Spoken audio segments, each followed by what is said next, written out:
Hey everybody, it's Jason, and this is my wonderful adventures in beer. How's everybody doing today? Hope you're having a wonderful day. Welcome back if you're joining me again. If you're here for the first time, well, welcome aboard. But either way, don't forget, subscribe, like, and leave a comment. Go ahead and mash that follow button. Yes, I made a beer mash joke. Okay, bad joke.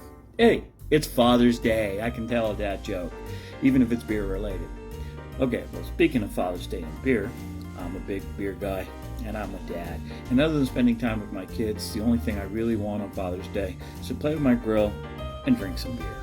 And I'm doing both. Today we're going to be drinking a beer from the Bottom Brewing Company out of Nashville, Tennessee. I have done a review of theirs before. I believe I did the Ruby Red. It was quite tasty. So I'm looking forward to this one.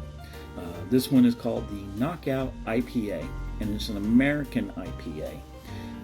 Should be tasty. Hopefully it is. I'm sure it will be. Here's our can art. I always like the few cans I've seen of theirs I like. They always have like a pinup style sports themed girl, so that's kind of cool. This does clock in at 5.9% ABV, so it should be pretty sessionable. And it has 80 IBUs.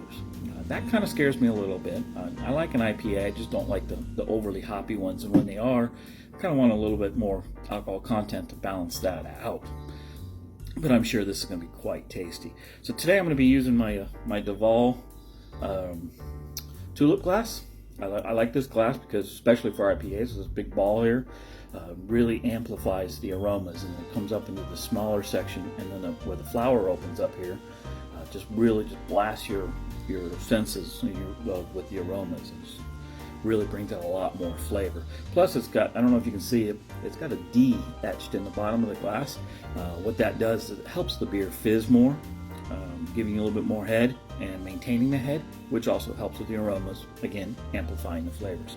So let's quit giving you a lesson and let's just drink some beer.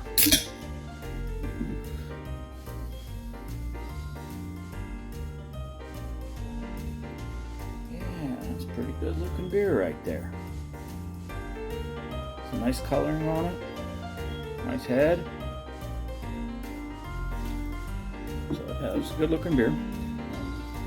As you can see, it does keep foaming up a little bit, especially down from the center. Don't know if you can really see that, but it's got a constant flow of bubbles coming off of that D coming up, which again will help maintain the head.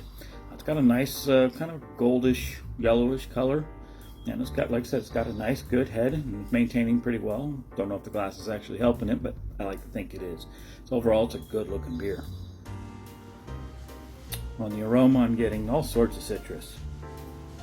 I'm getting the actual fruit of some oranges, a hint of pink grapefruit, and a hint of the actual orange rind.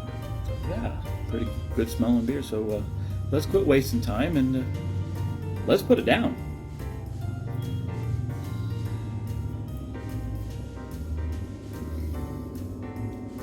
It's actually quite refreshing. Not as bitter as I was expecting with the 80 IBU.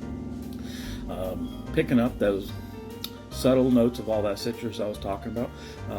The rind is more present than the actual fruit, but it's very tasty, very smooth. Carbonation is just the right amount. It tingles as you're drinking it, but then once you swallow the beer, your tongue's not tingling anymore. There's none of that hoppy burn on the tongue either, or the back of the throat. I really like this beer. It's quite tasty.